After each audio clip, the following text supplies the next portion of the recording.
Y poderosamente a todos. Que la gracia de nuestro Señor y Salvador Jesucristo sea con cada uno de vosotros. Amén. Vamos a ponernos sobre nuestros pies y vamos a elevar oración al Señor. Amén. Amado Padre eterno, levanta tus manos y dile: Señor, gracias, aquí estoy. Amado Padre eterno, venimos ante ti, Señor. Nos presentamos delante de tu trono de gracia en esta hora de la mañana, Señor. Hemos venido a tu bendita casa de oración, Padre, a tu iglesia, a tu templo, para escuchar palabra tuya, palabra de Dios y no palabra de hombre. Queremos que tú nos enseñes a través del consejo de tu voz, que tú nos alientes, nos arraices, Señor, con bases firmes en lo que hemos creído, Señor. Y que por tu Espíritu Santo tú nos redargullas, nos instruyas, nos corrijas y nos prepares para toda buena obra, Señor. Quiero pedirte por la iglesia, Señor, para que tu Espíritu Santo le dé de entendimiento, le dé de nuevo comprensión de la Escritura, Señor. Y te pido que a mí me unjas con aceite nuevo y fresco para predicar tu palabra con unción, con poder y autoridad. Dame inteligencia, revelación y poder de tu palabra, Señor, para predicarla tal cual como está escrita en tu libro, Señor, ahí en la bendita palabra de Dios. No permitas que nos desviemos ni a la izquierda ni a la derecha, Señor, y que nunca se aparte de nuestra boca este libro de la ley, sino que de día y de noche meditemos en él, para que hagamos y confiemos en él, para que entonces hagamos prosperar nuestro camino y todo nos salga bien, Señor. Sabemos que tu palabra es viva, que tu palabra es eficaz, que tu palabra es más cortante que toda espada de doble filo, porque penetra hasta el fondo del alma, hasta quebrantar las coyunturas y los tuétanos, y discierne los pensamientos y las intenciones del corazón. Y no hay nada que se esconda ante tu presencia ni ante tu palabra, porque todas las cosas ante ti, Dios, están abiertas y expuestas. Sabemos que tu palabra cumplirá el propósito para el cual tú la envías en esta mañana sobre nuestras vidas. Y tu palabra es como fuego que derrite la cera, como martillo que quebranta la piedra. Es tu palabra, Señor Padre de la gloria, como fuego que consume. Es tu palabra viva y es eficaz, y tiene más vida que nosotros aquí reunidos en esta mañana, porque tu palabra es vida y es espíritu, y necesitamos el alimento espiritual que a vida eterna permanece. En el nombre de Jesús, amén y amén. Gloria a Dios. Pueden sentarse. Vamos a darle palmas de alabanza al Señor.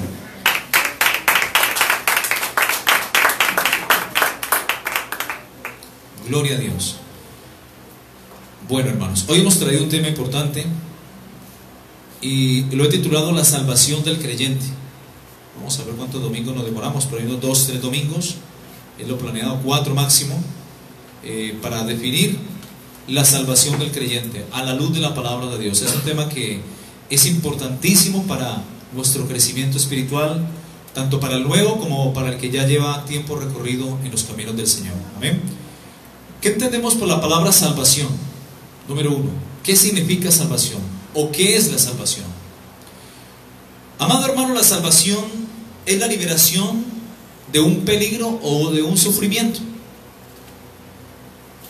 Es liberar, proteger, socorrer, auxiliar, librar, liberar, sacar o evitar. ¿Ok? Por eso Dios entregó a su Hijo Jesús. En Juan capítulo 3, 16 dice: porque de tal manera amó Dios al mundo, que ha dado a su Hijo unigénito. Dios, por amor a la humanidad, ha entregado a su Hijo único, a Jesucristo, para que todo aquel que en Él crea no se pierda, obviamente en el infierno, mas tenga la vida eterna, obviamente en el cielo. Y dice: porque no envió Dios a su Hijo para condenar al mundo, sino para que el mundo fuese salvo a través de Él. Amén. El versículo 18 dice: el que en Él cree no es condenado, pero el que en Él cree no es condenado, pero el que no cree ya ha sido condenado, porque no ha creído en el unigénito Hijo de Dios. Y dice: esta es la condenación, verso 19, que la luz, Cristo, que es la luz, porque Él dijo en Juan 8:12: yo soy la luz del mundo, el que me sigue no andará en tinieblas. Y en Juan 1:9 dice: aquella luz que alumbra a todo hombre venía a este mundo. En el mundo estaba y el mundo por él fue hecho, pero el mundo no le conoció. Entonces esta es la condenación, que la luz, que Cristo vino al mundo, pero los hombres amaron más las tinieblas que la luz, porque sus obras eran malas. Porque todo aquel que hace lo malo aborrece a la luz y no viene a la luz, para que sus obras no sean reprendidas. Mas el que practica la verdad viene a la luz. Por eso tú estás aquí escuchando la palabra, tú vas a Cristo. Y la Biblia dice que a mí no viene el que no fuere dado por el Padre, y el que a mí viene no le echo fuera. Entonces, más el que practica la verdad viene a la luz. Cuando nosotros nacimos de nuevo, la luz nos atrae, el Evangelio nos atrae. Donde se está hablando de Dios, ahí nos atrae la luz, porque lumbrera es a mis pies tu palabra y lámpara mi camino. Cristo es la luz, Cristo es el verbo. ¿Cuántos dicen amén? Mas el que practica la verdad viene a la luz, para que sea manifiesto que sus obras son hechas en Dios. Pero bien sabemos, mis hermanos, que las obras no salvan a nadie. Pero el creyente debe hacer buenas obras, claro que sí, porque un fruto bueno, o un árbol bueno, perdón, tiene que dar buen fruto, y por su fruto lo vas a conocer. Y no puedes exigirle a un árbol malo que dé buen fruto, porque el árbol malo va a dar, por obvias razones, mal fruto. Así que por los frutos lo conoceréis. Las obras, mis hermanos, son la evidencia de que caminamos con un Dios vivo y verdadero. Son el resultado de nuestra fe. Pero no podemos justificarnos delante de Dios porque somos buenos padres, buenos hijos, buenos esposos, buenas madres, buenos ciudadanos, porque hacemos buenas obras y buenas acciones. Porque nada de esto, mis hermanos, alcanzará el nivel exigido de perfección y santidad que Dios demanda o que Dios exige.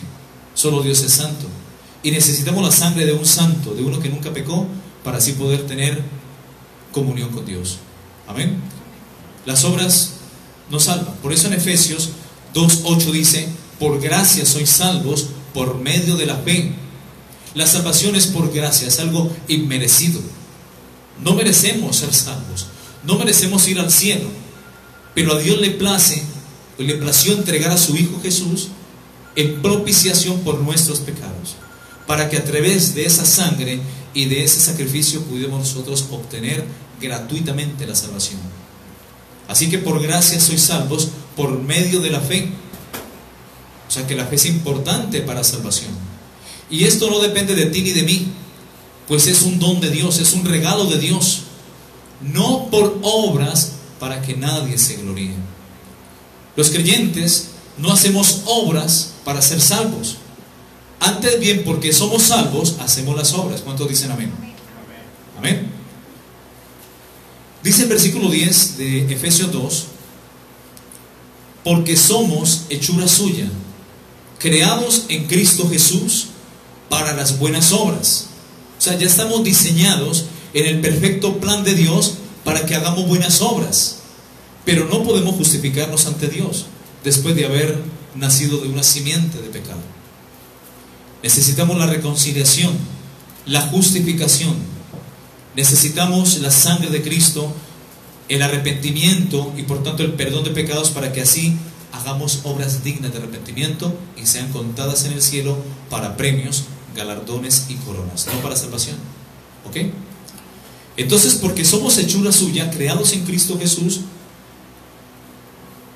las cuales, esas obras, Dios las preparó de antemano para que andemos en ellas. Así que somos hechura suya, creados en Cristo Jesús para las buenas obras, las cuales Dios el Padre preparó de antemano para que anduviésemos en ellas. Amén. Mis hermanos, el cristiano acepta la salvación como la liberación de la esclavitud del pecado y de la condenación y del juicio eterno, resultando en la vida eterna con Dios dentro de su reino. El sacrificio, mis hermanos, de Cristo Jesús en la cruz del Calvario hace que a Jesús se le llame el Salvador. De hecho, la palabra o el nombre Jesús significa Yeshua en hebreo y significa Salvador. Por eso el ángel Gabriel le dice a María: y pondrá su nombre Jesús, porque él salvará al pueblo de los pecados o de su pecado. ¿Ok? Entonces la palabra Jesús es la misma palabra hebrea Yeshua o Yeshua, que significa el que salva o el Salvador. ¿Cuánto dicen amén? ¿Ok? Eso está en Mateo capítulo 1, 21. Dice el versículo 21: y darás a luz un hijo, le dice el ángel Gabriel a la Virgen María o a Miriam, y llamará su nombre Jesús, esto es, el Salvador, porque él salvará a su pueblo de sus pecados. Amén. En cuanto al plan de salvación de Dios para el hombre, bien dijimos que la salvación es un don de Dios.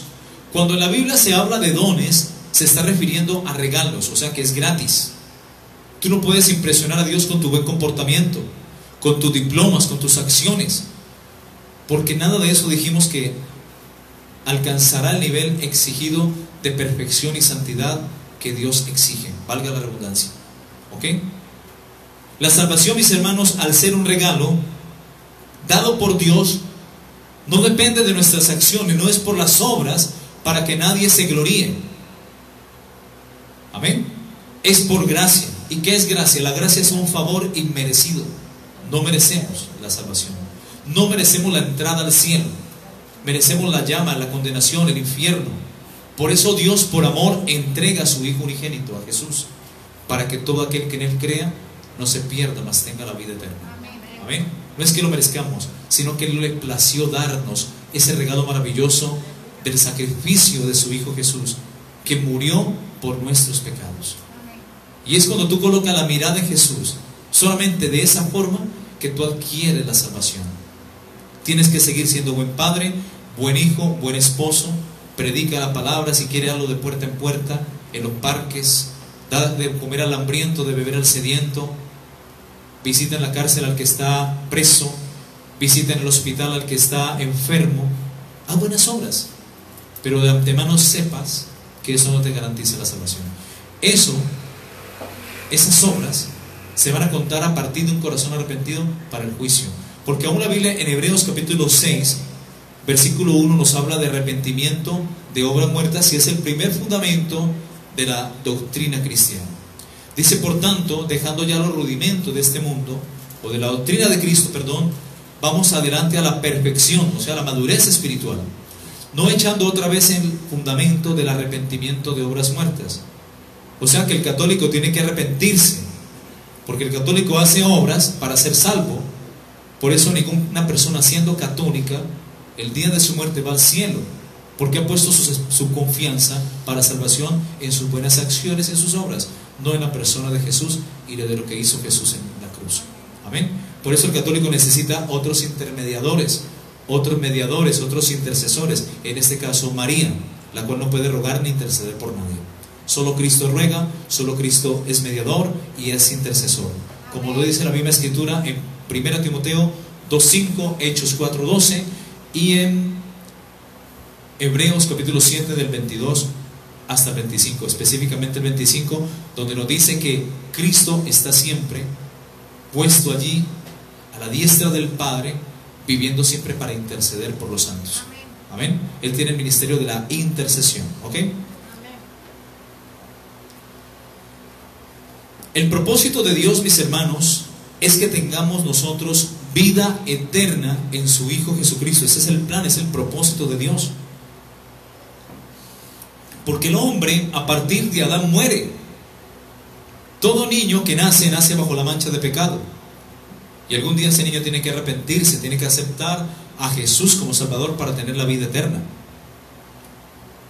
El pecado es lo que separa al hombre de la comunión con Dios. El pecado rompe la relación con Dios, y fue lo que pasó en el huerto. El pecado rompió esa comunión. Durante 500 años Adán y su mujer andaban en comunión, en intimidad con Dios, hasta que pecaron. Se dieron cuenta que estaban desnudos y ya no pudieron acercarse más a Dios. ¿Y qué quisieron hacer? Hacer obras. Con sus manos cosieron higueras, las cosieron y se hicieron delantales con las obras de las manos. ¿Ya? Pero Dios dice: no, no es así. Soy yo el que proveo, yo soy el que justifico. Y las higueras representan las acciones, las buenas obras o las religiones humanas. No es el hombre queriéndose acercar a Dios a su manera. Dios se acercó al hombre y para eso envió a Jesucristo, su Hijo único. Amén.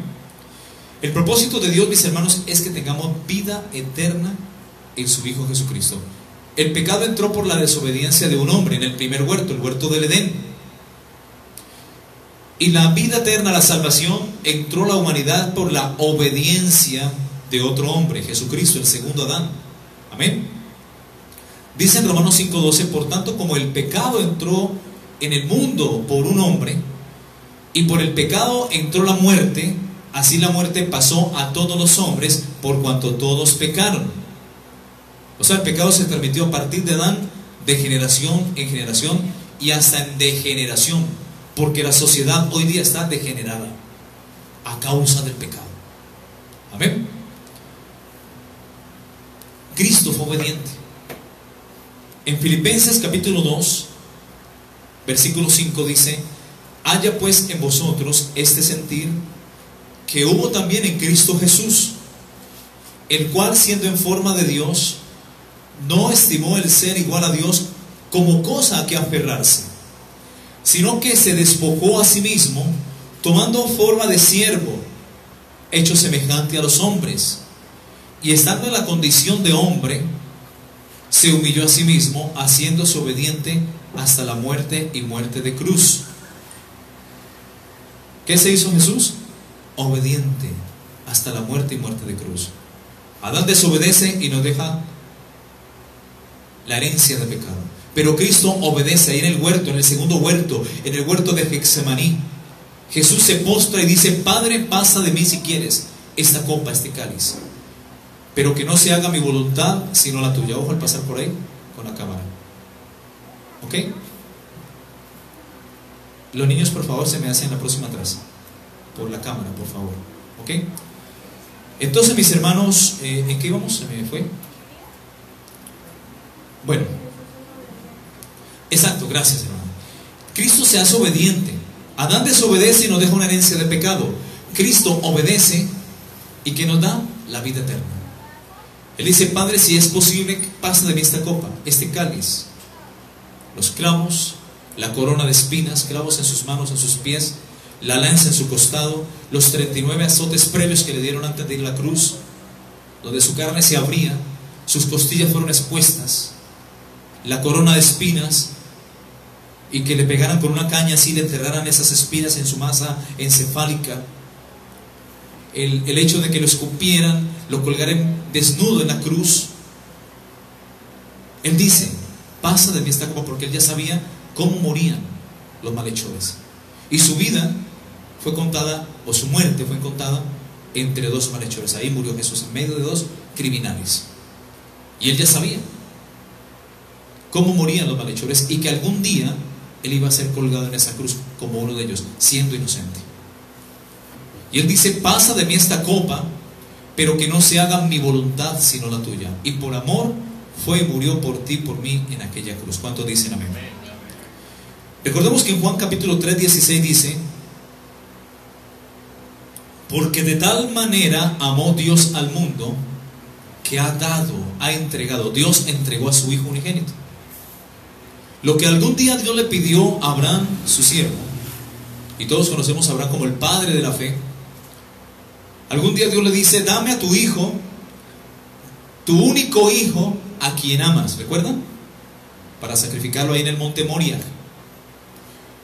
Más adelante, 4500 años después, Dios entrega a su hijo, da a su hijo por amor a la humanidad. Porque de tal manera amó Dios al mundo, que ha dado a su Hijo unigénito, para que todo aquel que en él crea no se pierda, mas tenga la vida eterna. Amén. En Juan capítulo 5, verso 24, la escritura nos enseña, y Jesús mismo dice: de cierto os digo, es decir, con toda seguridad os digo, el que oye mi palabra, oiga lo que dice, el que oye mi palabra, porque no todos van a oír la palabra de Dios, solamente las ovejas oyen la voz de Dios y le siguen. Y hay un premio para la oveja que oye la voz. El que oye mi palabra, amén, y cree al que me envió tiene vida eterna. Y ese tiene está en presente. O sea que en el momento que tú oyes la palabra, porque la fe viene por el oír, y por el oír viene la palabra de Dios, y cuando tú oyes la palabra, eso se transforma en arrepentimiento y te lleva a caminar con Dios, a restablecer tu comunión con Dios, a dejar de hacer lo que antes hacías. Tu vida es cambiada por la palabra. Jesús dijo: ya vosotros estáis limpios por la palabra que os he hablado, en Juan capítulo 15:3. El que cree en Él no es condenado, y el que oye la palabra tiene vida eterna. El que recibe a Cristo tiene vida eterna. El que no lo recibe tiene condenación, porque no ha creído en el unigénito Hijo de Dios. Entonces dice: de cierto os digo, el que oye mi palabra y cree al que me envió tiene. O sea, desde el momento que tú aceptas a Cristo y lo recibes en tu corazón, a partir de ahí tienes la vida eterna. La vida eterna no es solamente para el futuro. Amén. Empieza desde el momento que naciste de nuevo, y eso es ya por toda la eternidad, hasta el día que fallezcas, y de allí para allá. Y no vendrá condenación. El que cree en mí, y el que cree al que me envió, tiene vida eterna, y no vendrá condenación, mas ha pasado de muerte espiritual a vida eterna. Cuando Adán pecó, Adán murió espiritualmente, pero no físicamente. Adán siguió viviendo con su mujer, y ya él tenía que acercarse a Dios. Él aprendió a hacer holocaustos, sacrificios.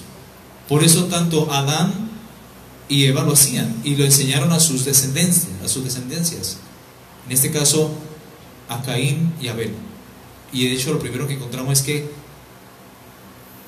Abel ofreció una ofrenda, un sacrificio, y fue percibido como olor grato delante de Dios. Y Caín presentó también su ofrenda, y Dios lo rechazó, porque dio del residuo. Por eso a Dios tenemos que darle lo mejor del tiempo.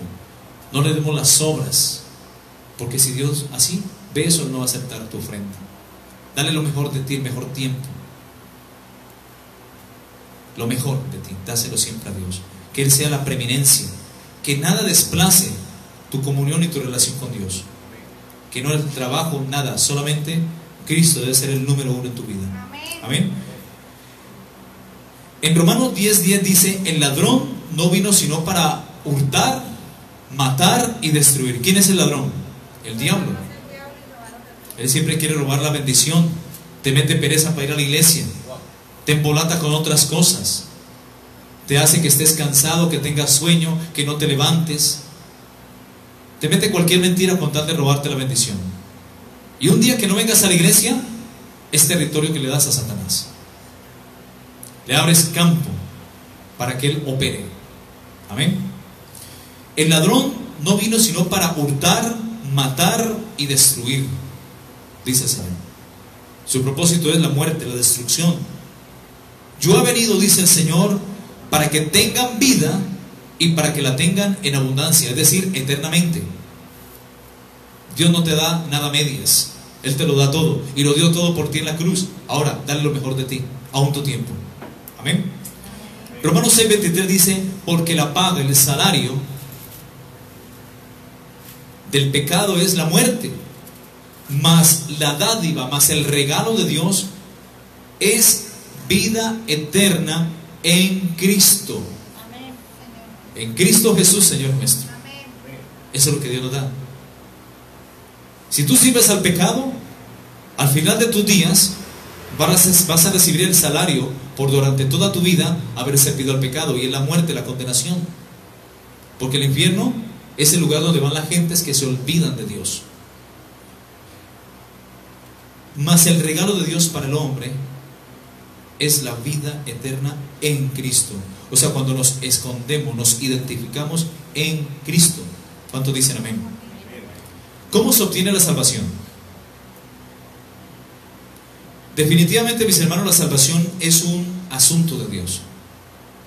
La salvación no es un asunto nuestro, es por gracia, mediante la fe en Jesucristo, el Hijo de Dios.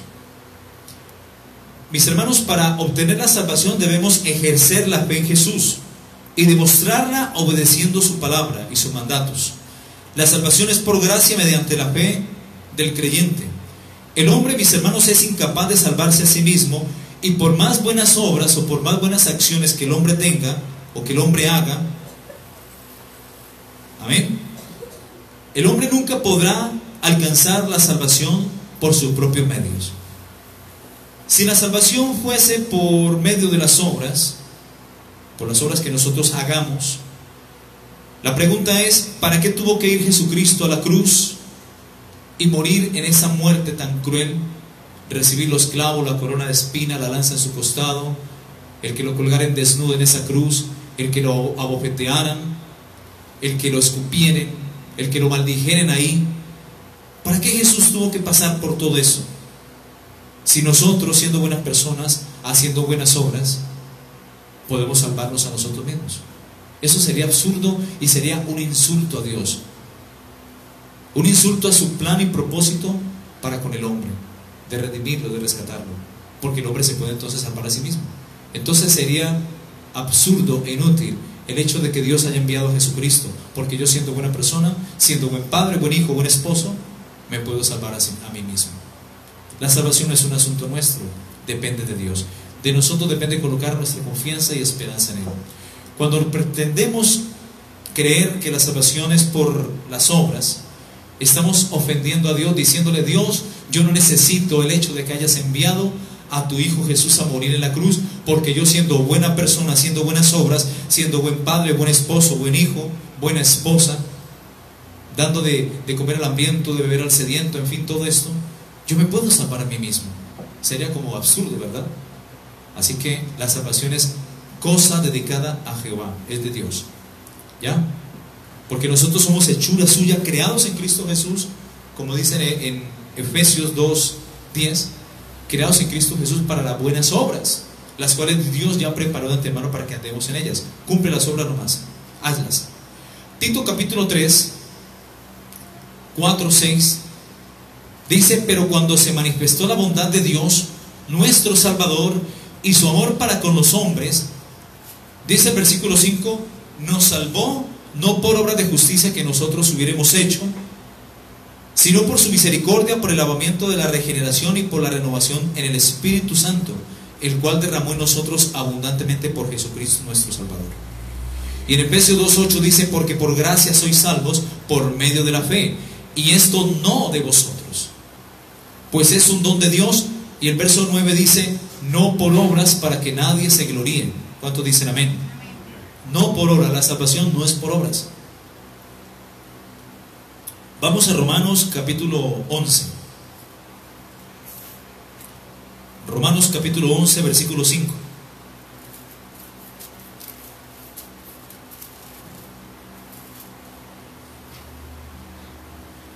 Dice: así también aún en este tiempo ha quedado un remanente escogido por gracia.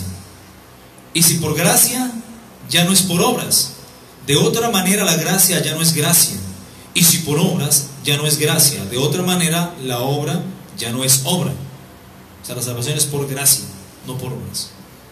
Del creyente depende tener fe en Cristo y en lo que hizo en la cruz por nosotros.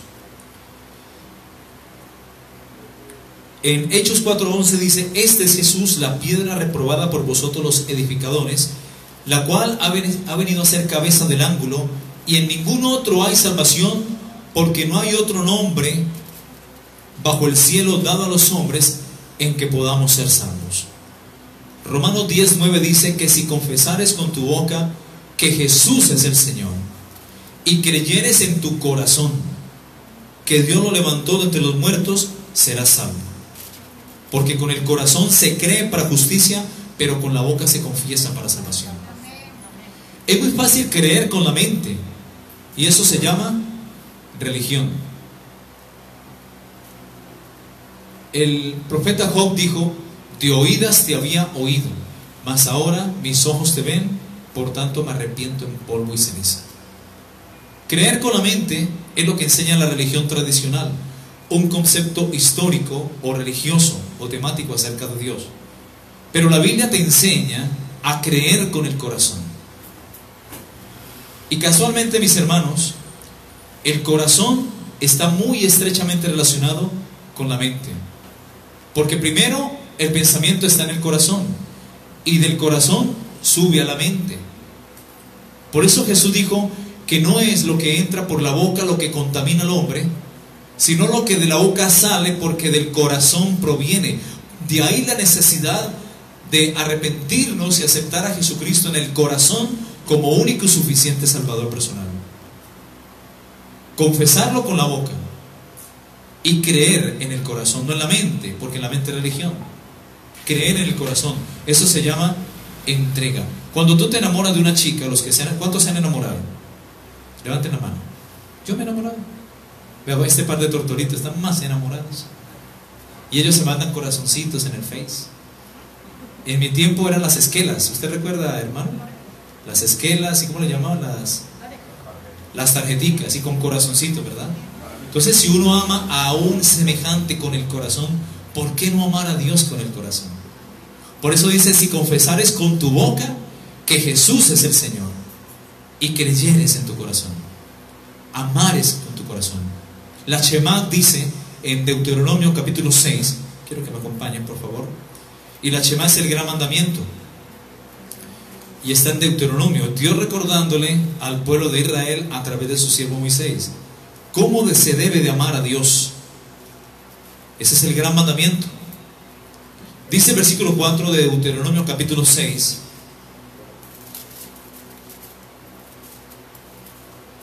oye Israel, oye Joseph, oye Mónica, oye Gladys, oye cualquiera, Armando, Esther, todos, Henry, el hermano Camilo, todos, y todos los que están acá y los que están escuchando, oye Israel, porque nosotros somos el olivo injertado, y Abraham tiene dos pueblos: la iglesia, una nación tan grande y tan numerosa como las estrellas del cielo, y una nación tan grande y numerosa como la arena de la orilla del mar, según Génesis 22. Y dice: oye Israel, o sea que eso aplica a nosotros, y cuida de poner por obra, versículo 3, todos los mandamientos para que te vaya bien en la tierra que fluye leche y miel, y os multipliquéis como te ha dicho Jehová tu Dios, el Dios de tus padres. Versículo 4, aquí quería llegar. Vuelve a decir: oye Israel, Jehová nuestro Dios, Jehová uno es. Padre, Hijo y Espíritu Santo, uno es. No tres dioses, un Dios. Y amarás a Jehová tu Dios, ¿cómo dice? Con todo tu corazón. ¿Ves? ¿Cómo hay que amar a Dios? Con todo el corazón. Todo, no dice con una parte. Él quiere todo de ti. Él no quiere medio tiempo, sino tiempo completo. Tú eres cristiano aquí en la iglesia, en tu casa, en el trabajo, donde estés. Amén. Y das testimonio de Él donde quiera que vayas. Donde quiera que estés, eres luz al mundo. Y amarás a Jehová tu Dios de todo tu corazón y de toda tu alma. ¿Qué es el alma? La mente, la voluntad, los pensamientos, las emociones, el raciocinio, el pensamiento, la psiquis, los sentimientos, las emociones. Amarás a Jehová tu Dios también con toda tu alma y con todas tus fuerzas, o sea, con pasión. Amén. Y estas palabras que yo te mando hoy estarán sobre tu corazón. Por eso cuando la palabra se recibe ¿dónde? En el corazón. Y eso está en Lucas 8, donde hay la buena tierra, que representa un corazón que recibe la palabra de Dios. Porque hay parte de la semilla, que es la palabra de Dios, que cae entre espinos, entre abrojos o en pedregal. Y la palabra de una u otra forma es ahogada por los afanes de la vida, es hollada por las aves del cielo, y el diablo las quita para que el creyente no se salve. Pero cuando la palabra cae en el corazón de un creyente fiel, esa palabra va a dar fruto al 100 por uno. ¿Cuántos dicen amén? Amén. Y estas palabras que yo te mando estarán sobre tu corazón, ¿ok? Y las repetirás a tus hijos y hablarás de ellas estando en tu casa y andando por el camino y al acostarte y cuando te levantes. Y las atarás como una señal en tu mano y estarán como frontales entre tus ojos, y las escribirás en los postes de tu casa y en tus puertas. ¿Ok? Tremendo. Por eso los judíos usan algo aquí que se llaman las filacterias. Y usan una cosita acá como una lamparita para leer la Biblia. Y aquí tienen las promesas de Dios, el Pentateuco, todo aquí escrito. Las filacterias, ¿ya? Y eso lo hacía el pueblo de Israel también en los tiempos de Jesús. Pero aún así, Jesús les decía hipócritas, porque antes de guardar la palabra, ellos ponían sus tradiciones y sus mandamientos por encima de la palabra de Dios. O sea que no la guardaban en el corazón, la tenían aquí nomás. Eso es religión y eso no le place a Dios. Amén.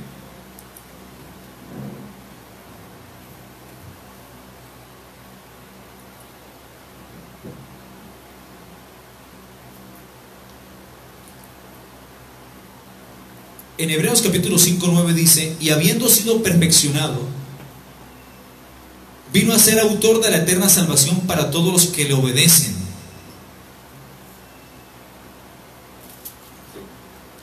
La salvación, mis hermanos, Dios la da gratuitamente. Pero algo importante aprender es que la salvación la da Dios a quienes le obedecen.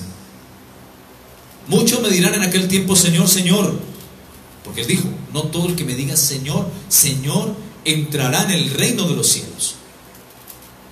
Y todo el mundo le dice a Dios Señor. El católico le dice Señor. El testigo contra Jehová le dice Señor. El adventista le dice Señor. Pero ¿será que ellos hacen lo que Dios dice y demanda? No. Por eso Él dice: hasta los de la prosperidad le dicen Señor. ¿Pero acaso lo obedecen? No todo el que me dice Señor, Señor entrará al reino de los cielos. Mateo capítulo 7:21. Sino el que hace la voluntad de mi Padre que está en los cielos.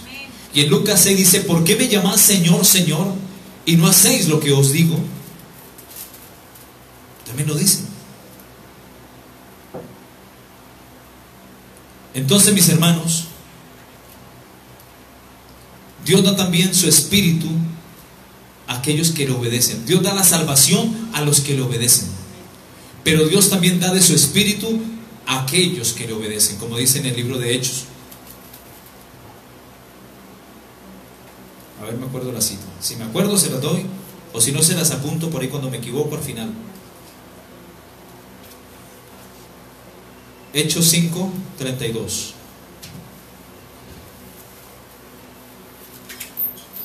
Vemos en Hebreos capítulo 5:9 que Dios da la salvación a los que le obedecen. Pero Dios da también su Espíritu Santo a aquellos que le obedecen. Dice: y nosotros somos testigos suyos de estas cosas, y también el Espíritu Santo, el cual ha dado Dios a los que le obedecen. Qué lindo es obedecer. Empieza, ¿sabes cómo? Para los jóvenes, empiecen obedeciendo a sus padres, para que así puedan obedecer a Dios. Esto es para los niños. Honra a tu padre y a tu madre, que es el primer mandamiento con promesa. Y la promesa es para que te vaya bien todos los días de tu vida y seas de larga vida sobre la tierra. Amén. Seguimos. Mis hermanos, la Biblia dice también que es necesario que la obediencia se traduzca en obras para probar nuestra fe y para probar que nuestra fe está viva. En Santiago capítulo 2, versículos 17-18 dice lo siguiente. Santiago 2:17. Así también la fe, si no tiene obras, es muerta en sí misma. Pero alguno dirá: tú tienes fe y yo tengo obras. Muéstrame tu fe sin obras y yo te mostraré mi fe por mis obras.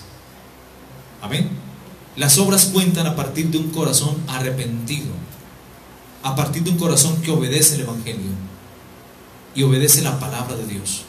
Si no, son obras muertas. De ahí para allá tienes que arrepentirte.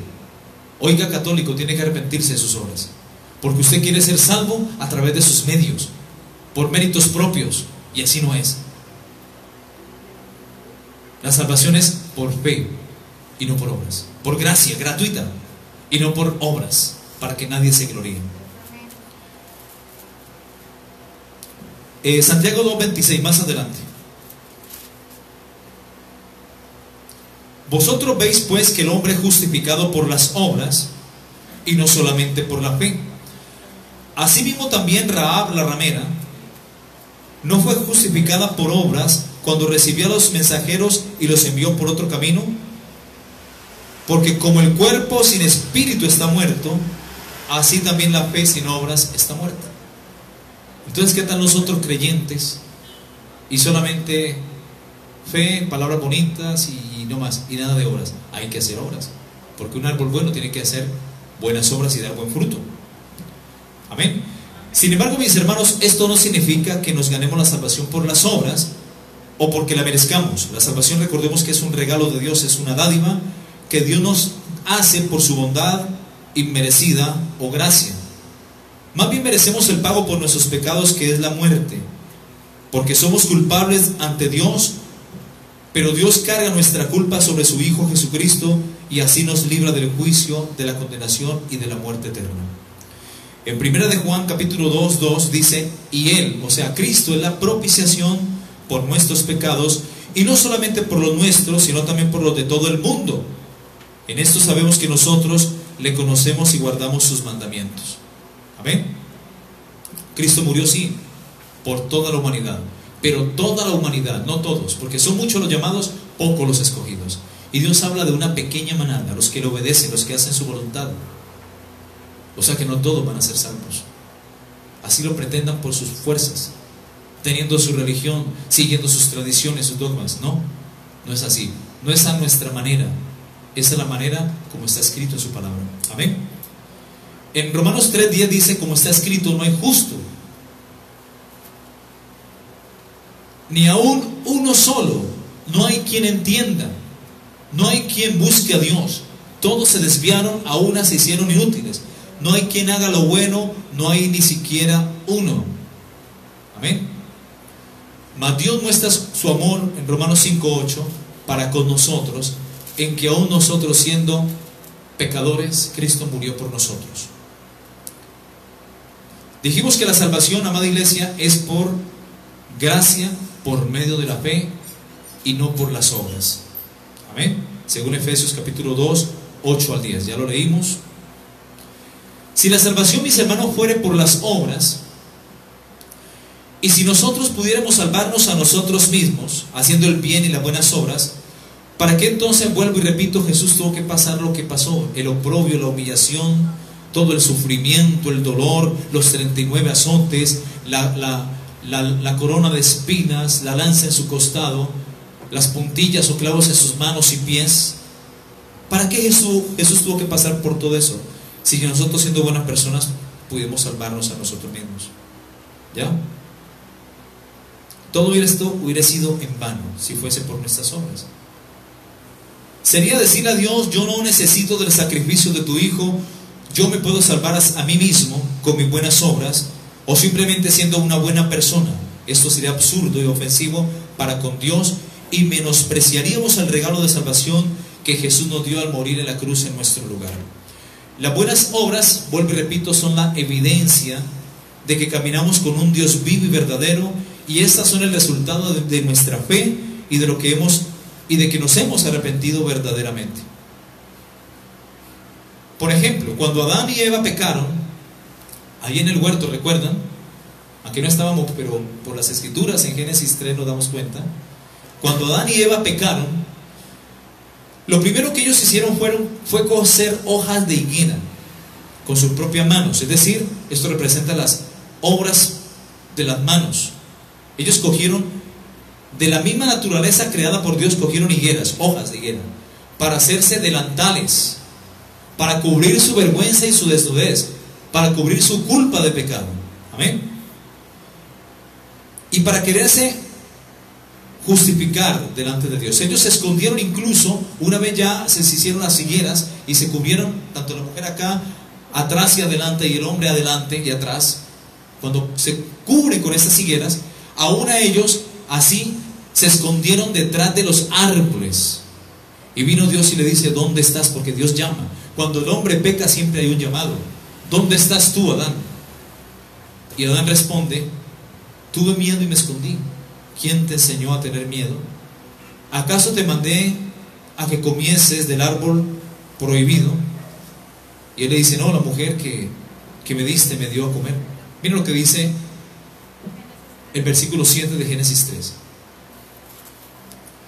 Una vez ellos acceden al fruto prohibido y desobedecen la voz de Dios, de que Dios le había dicho que de todos los árboles del huerto pueden comer, menos del árbol del medio del huerto, que es el árbol de la ciencia del bien y del mal, porque del día que él comieren morirían. Dice el versículo 7 que una vez ellos toman del árbol, del fruto, lo toma la mujer y le da a su marido. Dice que una vez ellos hacen esto, cometen pecado de alta traición, y a partir de ahí los ojos se le abren y conocen que están desnudos. Entonces cosieron hojas de higuera y se hicieron delantales. Las higueras representan las religiones humanas, o las justicias, o las obras humanas. Y oyeron la voz de Jehová, porque Dios llama, que se paseaba en el huerto al aire del día. El hombre y su mujer se escondieron. Subraya esta palabra importante, se escondieron. ¿Acaso el hombre no trata de esconderse detrás de una religión, a través de las buenas acciones, las buenas obras? Yo creo en Dios a mi manera. Siempre el hombre ha querido esconder algo delante de Dios, las máscaras, y así no es. Por eso, cuando una vez peca Adán y Eva, lo primero que hacen, ellos se esconden de la presencia de Dios entre los árboles del huerto. Mas Jehová Dios, versículo 9, llamó al hombre y le dijo, ¿dónde estás tú? Algún día nos predicaron, Dios nos hizo el llamado a través de su palabra. Estábamos perdidos, muertos, pero Dios nos llamó. ¿Cuántos dicen amén? Y oímos voz y decidimos caminar en pos de Dios. Y él respondió, oí tu voz en el huerto y tuve miedo porque estaba desnudo y me escondí. Y dijo Dios, ¿quién te enseñó que estabas desnudo? ¿Has comido del árbol que te mandé que no comieres? Y el hombre respondió, la mujer que me diste por compañera me dio del árbol y comí. Entonces Jehová dijo a la mujer, ¿qué es lo que has hecho? Y dijo la mujer, la serpiente me engañó y comí. Amén. Entonces, en el versículo 21, Dios da la solución al pecado. En el versículo 21, porque el hombre quiso taparse la desnudez con las obras de sus manos, quiso tapar el pecado, lo que había hecho, con las obras de sus manos. Él mismo cogió higueras y las cosió e hizo delantales. Y no es el hombre queriéndose autojustificar delante de Dios. Por eso en el versículo 21 de Génesis 3 dice, y Jehová Dios hizo al hombre. No es el hombre, es Jehová Dios el que da la salvación, da los medios salvíficos para el hombre. Jehová Dios hizo al hombre y a su mujer túnicas de pieles y lo vistió. Para esto el hombre tuvo que vestirse con pieles de animales, para lo cual Dios tuvo que hacer un sacrificio y derramar sangre. Y de ahí vienen las pieles para cubrir la desnudez. Dios mismo hizo trajes, vestidos para cubrir al hombre, porque dice, y los vistió. Es la primera vez en toda la historia de la humanidad donde aparecen los vestidos. Y es Dios que mata animal del huerto con sus propias manos, mata animal inocente. Y esto ejemplifica lo que pasaría más adelante con Cristo Jesús. Siendo Jesús inocente, siendo un cordero sin mancha, sin contaminación, fue y murió. Dios el Padre lo entregó para derramar su sangre y expiar y tapar el pecado, quitarlo de en medio. Amén. Por eso de allí en adelante ellos mataban animal inocente, en este caso corderos, cabras, vacas, ovejas, para por su sangre limpiar los sacerdotes y expiar el pecado de toda la humanidad. La palabra expiar viene de la palabra griega kapur o kipur, palabra hebrea, que significa tapar algo, pero no lo quita. Cuando vino Jesús, Juan presenta a Jesús y dice, he aquí el Cordero de Dios que quita el pecado del mundo. O sea, los sacrificios de animales inocentes en el antiguo pacto solamente cubrían el pecado, pero el pecado seguía allí. Pero la sangre que Jesús derramó no cubrió el pecado, lo quitó del medio. Quitó la muralla de separación para que tú y yo nos pudiéramos relacionar con un Dios vivo y verdadero. ¿Cuánto dicen amén? ¿Ok?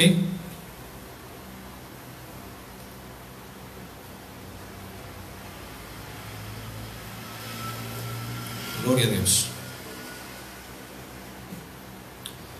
Así que mis hermanos, de esta manera, como Adán y Eva al pecar se hicieron higueras y quisieron esconder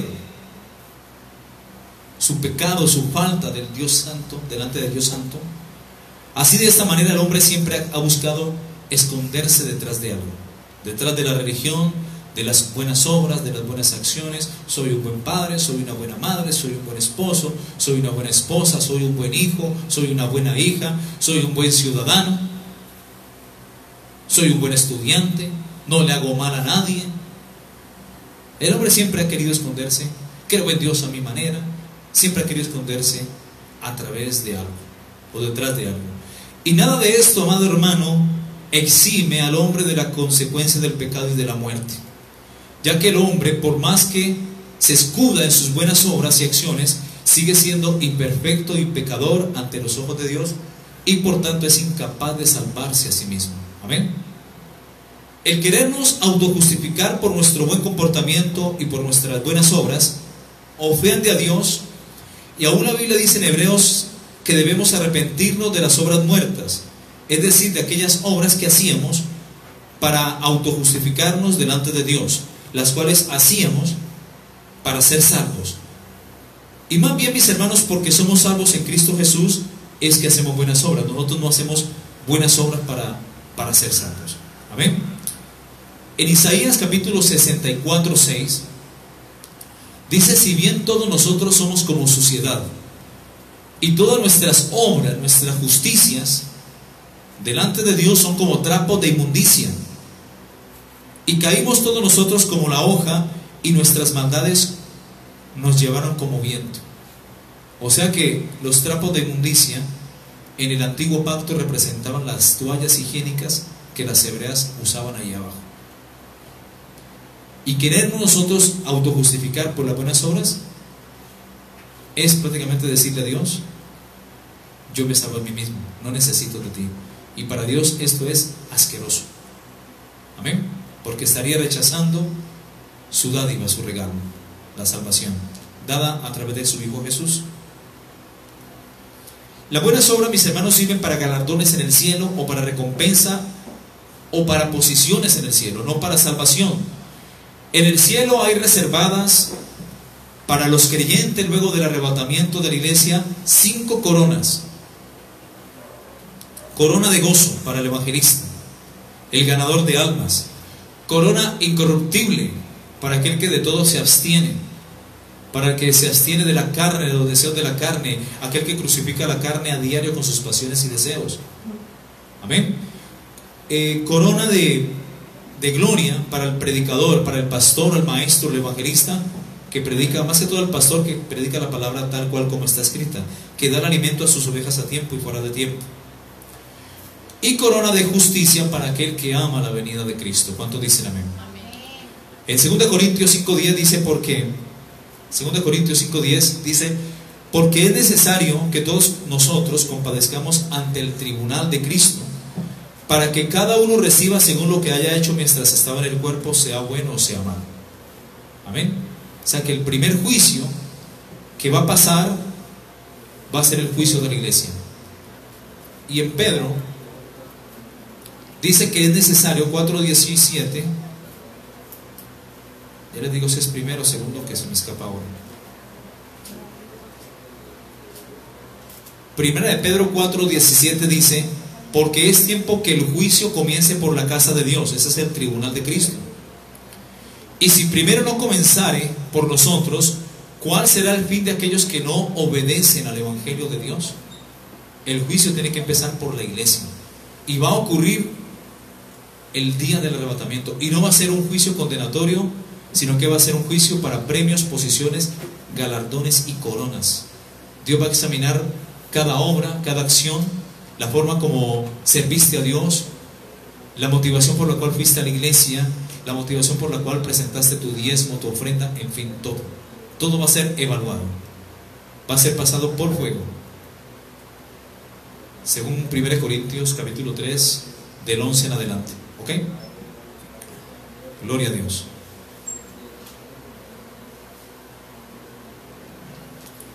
¿De qué somos salvos? En la doctrina cristiana la salvación es porque el hombre no puede salvarse a sí mismo.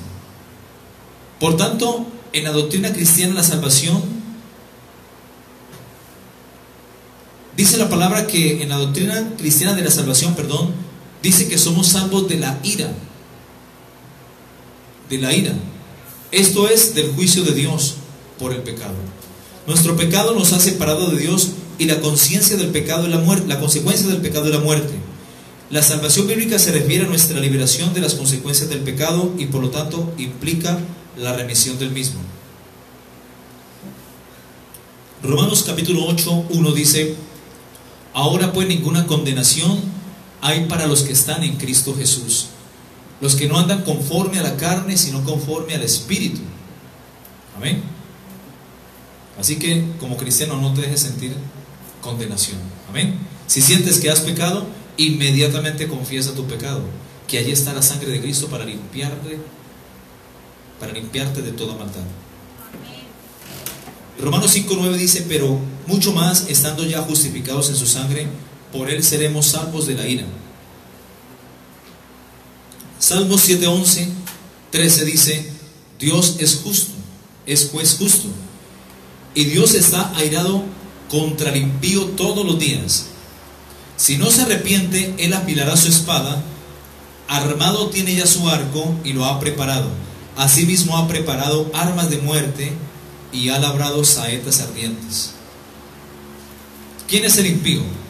El que conociendo la verdad se desvía de ella, o el que conociendo la verdad peca. Ese es el impío. Hay impíos dentro de la iglesia, otros han dejado de congregar y siguen siendo impíos. Amén. Y el pecador es el que está afuera. Hay que predicarle para que venga al conocimiento de Dios y reciba la salvación. En Primera de Tesalonicenses 5:9 dice: Primera de Tesalonicenses 5:9 dice: porque no nos ha puesto Dios para ira, sino para alcanzar salvación por medio de nuestro Señor Jesucristo. O sea, Dios no ha puesto a la iglesia para ira, sino para que alcancemos salvación. Por eso la iglesia no pasará a la tribulación, porque la tribulación es donde Dios va a derramar sus juicios y la ira sobre todos los moradores de la tierra, no sobre la iglesia. Romanos 3:23 dice: por cuanto todos pecaron, están destituidos de la gloria de Dios. Romanos 6:23 dice: porque la paga del pecado es la muerte, mas la dádiva de Dios es vida eterna en Cristo Jesús, Señor nuestro. Apocalipsis 20:11-15 dice: y vi un gran trono, un trono blanco, y al que estaba sentado en él, delante del cual huyeron la tierra y el cielo, y ningún lugar se encontró para ellos. Y vi a los muertos grandes y pequeños de pie ante Dios, y los libros fueron abiertos, y otro libro fue abierto, el cual es el libro de la vida. Y fueron juzgados los muertos por las cosas que estaban escritas en los libros, según sus obras. Y el mar entregó los muertos que había en él, y la muerte y el Hades entregaron los muertos que había en ellos, y fueron juzgados cada uno según sus obras. Y la muerte y el Hades fueron lanzados al lago de fuego. Esta es la muerte segunda. Y el que no se había inscrito en el libro de la vida fue lanzado al lago de fuego. Amén. Gloria a Dios.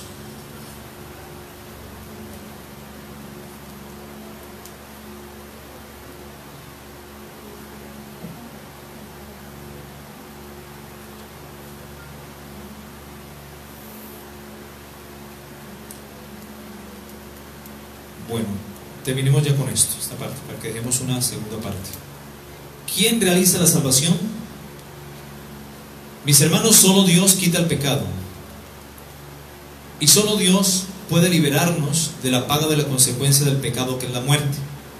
En 2 Timoteo 1:8 dice: por tanto no te avergüences de dar testimonio de nuestro Señor, ni de mí preso suyo, sino participa de las aflicciones por el Evangelio, según el poder de Dios, quien nos salvó y llamó con llamamiento santo, no conforme a nuestras obras, sino según el propósito suyo y la gracia que nos fue dada en Cristo Jesús, antes de todos los tiempos, de los siglos. Tito 3, 4, 5 dice: pero cuando se manifestó la bondad de Dios nuestro Salvador y su amor para con los hombres, nos salvó no por obras de justicia que nosotros hubiéramos hecho, sino por su misericordia, por el lavamiento de la regeneración y por la renovación en el Espíritu Santo. Colosenses 2, 13 y 14 dice: y vosotros estando muertos en vuestros delitos y pecados, y vosotros estando muertos en pecados y en la incircuncisión de vuestra carne, os dio vida a vosotros juntamente con él, perdonándonos todos los pecados, anulando el acta de los decretos que había contra nosotros, que nos era contraria, quitándola de en medio y clavándola en la cruz. Mis hermanos, cuando nacemos, qué calor, con esto vamos terminando. Cuando nacemos, a partir más o menos de los 6 años de edad, se abren unas actas en el cielo. Depende de la edad que la persona fallezca, ahí están las actas. Si murió a los 13 años está así, si murió a los 25, 35, 45, 80, un historial delictivo, actas que condenan a la persona que no se arrepintió, que está en Colosenses capítulo 2, versículo 14. El versículo 13 dice: y a vosotros estando muertos en pecados, porque el que está sin Cristo está muerto. Así crea en Dios, así tenga la religión que tenga, si no tiene a Cristo, si no lo ha aceptado en el corazón, está muerto espiritual. Como cuando Adán y Eva pecaron. Adán pecó, murió espiritualmente, pero siguió viviendo físicamente. Así está el hombre allá afuera sin Cristo, está muerto espiritualmente. Es una momia seca, un cadáver en vida, como zombie. Vivo físicamente sí, pero muerto espiritualmente. Entonces a nosotros, estando muertos en pecados, como cadáveres en vida, y en la incircuncisión de vuestra carne os dio vida juntamente con él, perdonándonos todos los pecados. Segundo dice, anulando el acta, lo que le hablo, los libros de las crónicas, anulando el acta de los decretos que había contra nosotros, que nos era contraria, quitándola de en medio y clavándola en la cruz. O sea que a partir de los 6 años se abren esas actas. Y si la persona nunca se arrepintió y nunca aceptó a Cristo, nunca creyó en él y nunca lo recibió en su corazón como Señor y Salvador, la paga del pecado es la muerte. Esas actas condenan a esa persona, son decretos que están en contra de esa persona, que es contraria y que la lleva a una condenación eterna. Lo que hizo Cristo en el momento que nos arrepentimos es que Cristo, con la sangre que derramó en la cruz, esas actas las anuló, la borró, borrón y cuenta nueva. De modo que si alguno está en Cristo, una nueva criatura es. Las cosas viejas pasaron, he aquí todas son hechas nuevas. En Miqueas capítulo 7, 18 dice: que Dios como tú, que perdona el remanente de su heredad. Dice la palabra. Leamos esa parte que es hermosa. Miqueas 7, 18. ¿Qué Dios como tú, que perdona la maldad y olvida el pecado del remanente de su heredad, no retuvo para siempre su enojo, porque se deleita en misericordia? Él volverá a tener misericordia de vosotros, sepultará nuestras iniquidades y las echará en lo profundo del mar. Ahí, en lo profundo del mar, dice que echará todos nuestros pecados. Amén. Él sepulta nuestras iniquidades ahí debajo del mar. Y en Isaías 43, 25, perdón, ya vamos para el 44, miren lo que dice. Isaías 43, 25.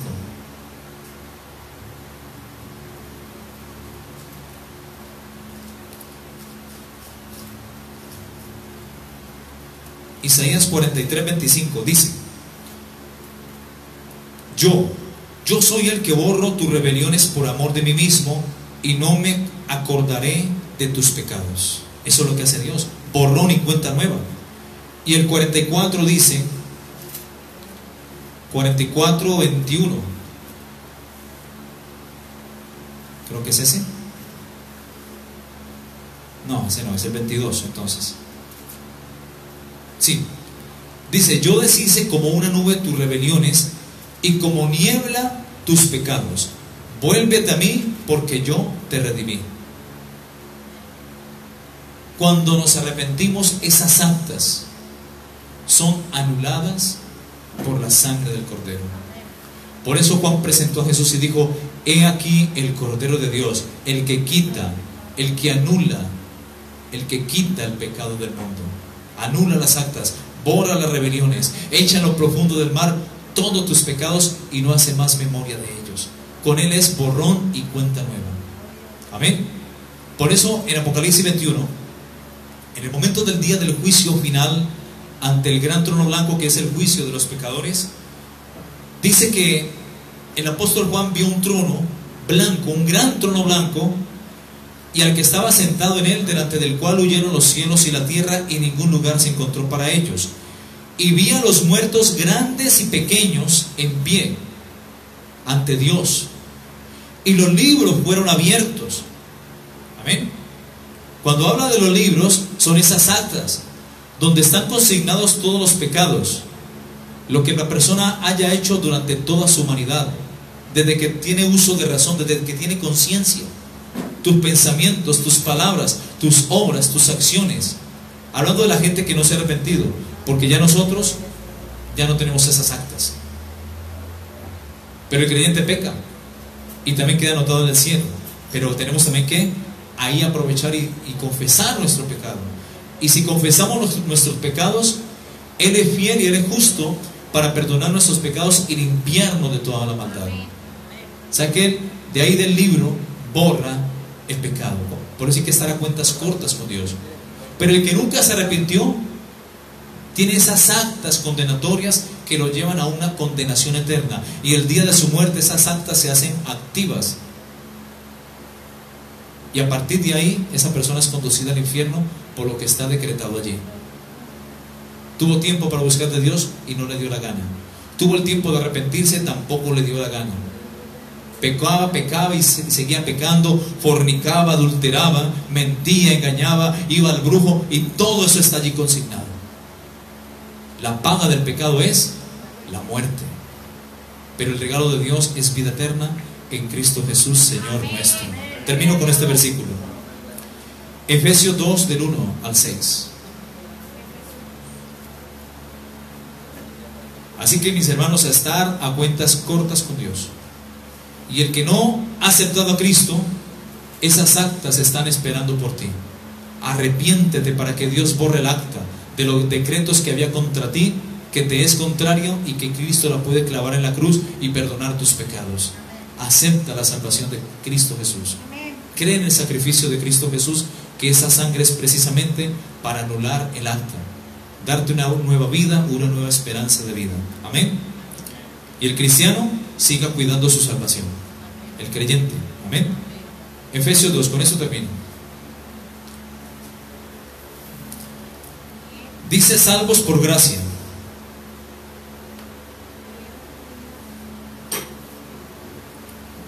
Dice: y Él os dio vida a vosotros, o sea, Cristo os dio vida a vosotros cuando estabais muertos en vuestros delitos y pecados. Esas actas que condenan a una persona a una eternidad sin Dios, hace que esa persona que nunca se ha arrepentido esté muerta delante de Dios. Viva físicamente, sí, pero muerta espiritualmente. Y Él os dio vida a vosotros cuando estabais muertos en vuestros delitos, ahí consignados, y pecados, en los cuales anduvisteis en otro tiempo, siguiendo la corriente de este mundo, las modas, las cosas que se mueven en el mundo, conforme al príncipe de la potestad del aire, que es Satanás, el diablo, y Jehová lo reprenda. Y dice: el espíritu, porque Satanás es un espíritu, el espíritu que ahora opera en los hijos de desobediencia. No es que todos somos hijos de Dios, falso. Hijo de Dios el que nace de nuevo, el que se arrepiente y nace de nuevo. Mas a todos los que le recibieron, ahí en el corazón, a los que creen, número 2, Dios le dio potestad de ser hechos hijos de Dios. Mas a todos los que le recibieron, a los que creen, en su nombre, Dios le da potestad de ser hechos hijos de Dios. No todo es hijo de Dios, sino el que nace de nuevo, aquel que acepta el regalo de salvación, se convierte en hijo, y si hijo, heredero, y si heredero, coheredero con Cristo en los cielos. Y su posición está en el versículo 6 de Efesios 2. Y juntamente con Él nos resucitó y nos hizo sentar en lugares celestiales con Cristo Jesús. Gloria al Señor. Así que Dios, a través de su Hijo Jesús, nos da vida eterna cuando estábamos muertos en vuestros delitos y pecados, en los cuales anduvimos en otro tiempo conforme o siguiendo la corriente de este mundo, conforme al príncipe de la potestad del aire, el espíritu que ahora opera en los hijos de desobediencia, entre los cuales también todos nosotros vivimos en otro tiempo en los deseos de nuestra carne, fornicando, adulterando, sintiendo envidia, odio, falta de perdón, todo, haciendo la voluntad de la carne y de los pensamientos, y éramos por naturaleza hijos de la ira, lo mismo que los demás. O sea que el que está sin Cristo es hijo de desobediencia, y por tanto también es hijo de la ira de Dios, porque la paga del pecado es la muerte. Pero Dios, que es rico en misericordia, por su gran amor con que nos amó, aun estando nosotros muertos en pecados, nos dio vida juntamente con Cristo. Por gracia somos salvos. Y juntamente con Él nos resucitó, porque estábamos muertos por ese historial delictivo, estábamos separados de Dios, ajenos de la vida de Dios, estábamos muertos, y dice, y juntamente con Él nos resucitó, y así mismo nos hizo sentar en lugares celestiales, pero sin pecado, porque ya somos justificados, para mostrar en los siglos venideros las abundantes riquezas de su gracia en su bondad para con nosotros en Cristo Jesús. Y dice el verso 8, porque por gracia sois salvos por medio de la fe, y esto no de vosotros, pues es un don de Dios, no por obras para que nadie se gloríe, porque somos hechura suya, creados en Cristo Jesús para buenas obras, las cuales Dios preparó de antemano para que anduviésemos en ellas. Amén. Miren todo lo que hizo Dios, por su infinito amor, por su misericordia, nos lavó. Por eso nosotros estamos representados en la zarza. Y Dios se le presentó a su siervo Moisés en una zarza. Una zarza es una maleza, es una planta que nadie quiere tener en su antejardín. Quien la ve la arranca, la echa fuera. Y eso éramos nosotros. Y Dios derramó su gloria en una zarza. Así como Dios, pese a todo lo que fuiste, te lavó, te limpió, anuló el acta y derramó su gloria sobre ti, para que le alabes, para que le ames y le sirvas. ¿Cuántos dicen amén? Vamos a orar. Padre eterno, gracias, muchísimas gracias, infinitas gracias, Señor, por la obra completa de la cruz del Calvario, por lo que tú hiciste por nosotros en esa cruz, Señor. Gracias por esa sangre que derramaste, gracias por la salvación y la vida eterna que por gracia nos diste, y nosotros la recibimos por la fe, porque creímos en ti, creemos en el Evangelio y creímos en Jesús para salvación. Padre, gracias por tu inmenso amor. Gracias porque tú tuviste misericordia de nosotros, porque nos has dado salvación y vida eterna, perdón de pecados, y aún así inscribiste nuestros nombres en el libro de la vida, Señor. No permitas que de ahí sean borrados, Señor. Ayúdanos a perseverar hasta el fin, Señor, y a compartir estas buenas nuevas de salvación al que no te conoce, Señor. Ayúdanos a ser luz en medio de las tinieblas, en medio de la oscuridad. Ser esa lámpara que ilumina el lugar oscuro, Señor. Ser lumbrera, Señor, ante esta sociedad llena de maldad y pecado, Señor. Que tu palabra, Señor, como dice la Escritura en Colosenses 3:16, more en abundancia en nuestros corazones, en nosotros, Señor. Y que cuando abramos nuestra boca, tú la llenes de tu palabra, Señor. Como dice tu palabra, abre tu boca, abre tus labios y publicará tu boca mi alabanza. Gracias te doy, Señor, por tu pueblo reunido aquí en esta mañana. Yo te pido que lo bendigas en todo lo que ellos emprendan, Señor, pero ante todo que crezcan espiritualmente, que se afirmen de la roca que es Cristo, y que no vuelvan atrás ni para coger impulso, Señor, porque tú prontamente vienes a salvar a tu pueblo de la ira venidera, Señor. Ya de hecho nos has dado la salvación en Cristo Jesús. Nos has librado de la muerte, de la condenación, del juicio. Pero ayúdanos a perseverar, Señor, cada día en santidad, en consagración, para ser tenidos por ti como dignos del arrebatamiento, Señor. Te doy gracias y bendice a tu pueblo, bendice a uno de los hermanos que escuchan esta enseñanza a través del Facebook, Señor. En los diferentes países, bendícelos grande y poderosamente en el nombre de Jesús. Amén y amén. Gloria a Dios, gloria a Dios, gloria a Dios.